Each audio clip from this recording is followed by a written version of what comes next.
మెగానెన్ TV. Andhra Pradesh ఉప ముఖ్యమంత్రి అటవీ శాఖ మంత్రి పవన్ కళ్యాణ్ చిత్తూరు జిల్లా పర్యటన ముగిసింది.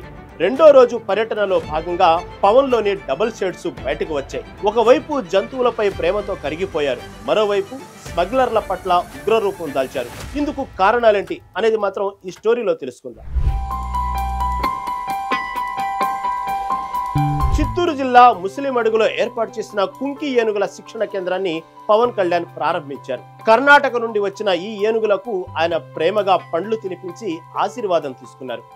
ఏనుగులను చూసుకునే మావటిల కష్టాన్ని గుర్తించి వారిని ప్రోత్సహిస్తూ సొంత డబ్బు 50,000 ఇచ్చారు.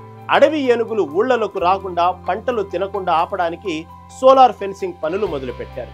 అలాగే తక్కువ టైంలో అడవి పెరగటానికి మియావకి పద్ధతిని కూడా ప్రారంభించారు.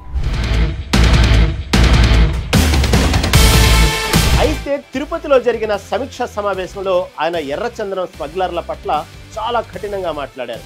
ఎర్రచందనం అక్రమంగా తరలించేవారు ఎవరైనా సరే మీకు ఇదే ఆఖరి హెచ్చరిక అని పవన్ కళ్యాణ్ బలంగా చెప్పారు. రెడ్ శాండర్స్ ని ఎవరైతే సపోర్ట్ చేస్తున్నారో మీరు స్మగ్లర్స్ కావచ్చు, కొట్టేసే వాళ్ళు కావచ్చు, కింగ్ పిన్స్ కావచ్చు, it's a very firm warning to you all. Operation Kagar లాంటిది ఎక్స్ట్రీమ్ లెఫ్ట్ వింగ్ ఎక్స్ట్రీజం ని హ్యాండిల్ చేయగలిగినప్పుడు ఈ కంట్రీ ఒక ఐడియాలజికల్ బేస్డ్ ఉన్న వాళ్లే కూర్చోబెట్టి కష్టమైపోతున్న లొంగిపోతున్నప్పుడు మిమ్మల్ని తాట తీసి కూర్చోబెట్టేస్తాం.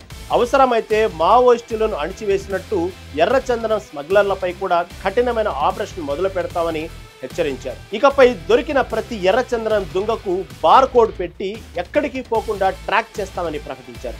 దీని ద్వారా అక్రమ రవాణాను పూర్తిగా ఆపాలని సూచించారు. మొత్తంగా ప్రకృతిని కాపాడే దయగల మంత్రిగా, నేరస్తులను ఉతికేసి మొండివాడిగా కనిపించారు పవన్ కళ్యాణ్.